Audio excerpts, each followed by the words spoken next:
Planting a pollinator garden is more important than you may realize. Even a small garden can make a huge difference. Many pollinators have disappeared from loss of habitat, and others are endangered because of misuse of chemicals and also spread of invasive plant and animal species. So let's talk about how to create a pollinator-friendly garden.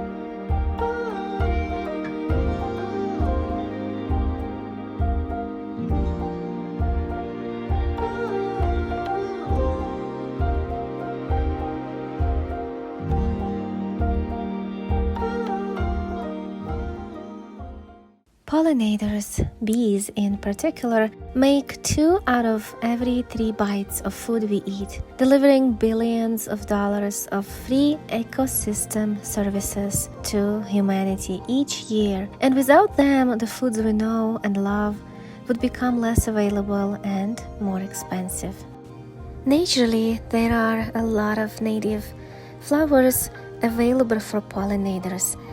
In the early spring, for example, there are plenty of dandelions blooming around. And dandelions are beneficial for a wide range of pollinators, including bees, butterflies, and hoverflies. They have a long flowering season, starting from early spring. They supply both nectar and pollen for hungry bees and pollinators for a long period, despite the fact that they do not need to rely on insects to be pollinated. Unfortunately, dandelions are not being in favor by most people, and they are being destroyed under the blades of our lawnmowers. Not only people want to have manicured landscape, they also use a ton of lawn pesticides, which kills all of the pollinators. I understand it's part of a culture to have a good, taken care of lawn and green grass. But what about bees and other pollinators? How about we plant something that will give them food and shelter? Instead of planting some decorative evergreens, how about we plant some flowers? If you really don't want to see dandelions in your lawn or other parts of your property, then keep watching this video. I will give you a list of pollinator-friendly flowers that are both beautiful and attractive, and you can plant them just once. They are perennial. You will not need to do a lot of maintenance with those flowers. And I want to start with one of my favorite flowers, which is also a great pollinator plant. It is called echinacea or coneflower. It's a very attractive, long blooming flower. It's also a medicinal herb. I like collecting echinacea for my tea blends. Echinacea is an absolute favorite of pollinators. It's not a picky plant. You can grow it even in a rocky soil. It's happy with just 4 hours of sun, and it doesn't care if the sun comes in the morning or afternoon. It's a drought-tolerant plant once is established.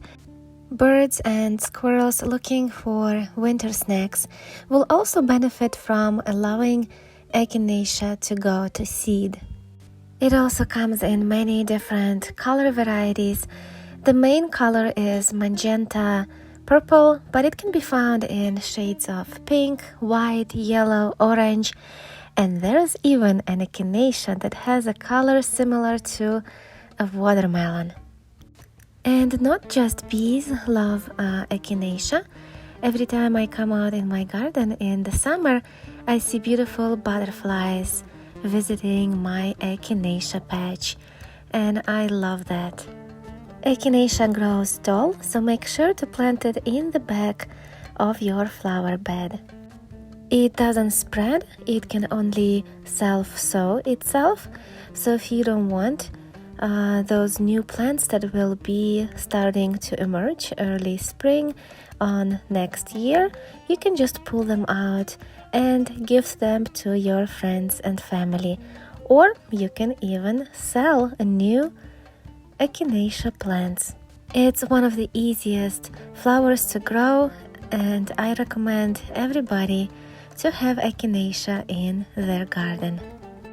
Another flower that is one of my favorites in the garden is a great pollinator and also very attractive flower is foxglove, also known as digitalis, which translates as finger-like, and this is a reference to which the flower can be fitted over a human fingertip because it has a tube-like flowers. The most common foxglove, digitalis purpurea, is a dark pink color, but there are other varieties as well. I noticed that bumblebees love this flower the most. Also, I've heard that hummingbirds love foxgloves, but they are so rare in my garden. Only once in a while I can see a hummingbird visiting my garden. Usually bees and other insects are popularly known to be pollinators, but hummingbirds also pollinate flowers. Because pollen grains are sticky, they tend to stick to the bills of hummingbirds when they drink nectar from different flowers. Another great plant for pollinators is salvia because it is very nectar rich, and pollinators know that, so they are often visiting these plants. Salvias, commonly known as sage, are perennials and easy to grow. There is even a salvia variety called bee heaven because hummingbirds, butterflies, and bees, they flock to these blossoms and they just adore salvias. Another great pollinator plant is monarda, also known as bee balm.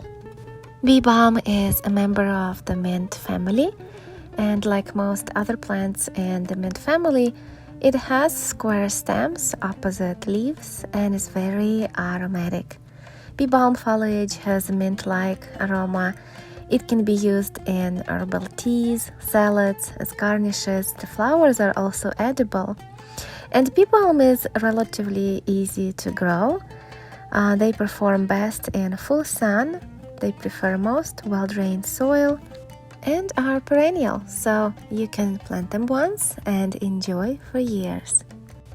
I've told you I will be making a list of perennial flowers that are pollinator friendly, and sunflower is not a perennial, but it is a self-sowing annual.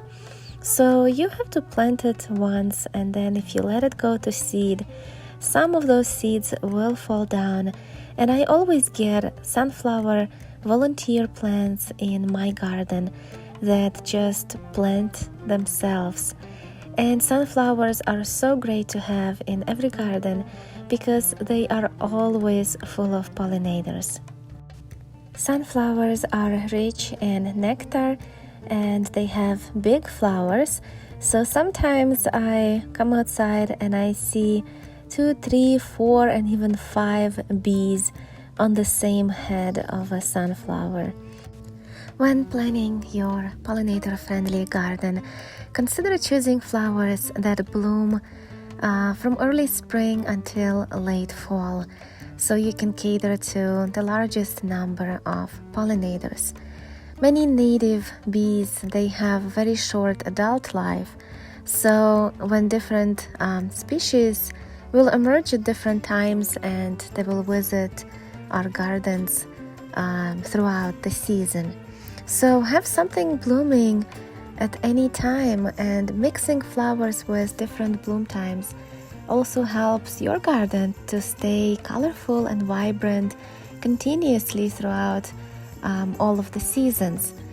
Also, try to avoid modern hybrid flowers, especially those with doubled flowers. Often plant breeders, they have left the pollen, nectar, and fragrance out of these blossoms while creating the perfect blooms for us. Research the varieties that are native to your area and do well in your soil and sunlight conditions. Native plants are the ideal choice because they require less maintenance. They tend to be hardier and they have more nectar and pollen. Also, please do not use pesticides in your yard or garden. Learn how to tolerate some damage and try to control pests in natural ways.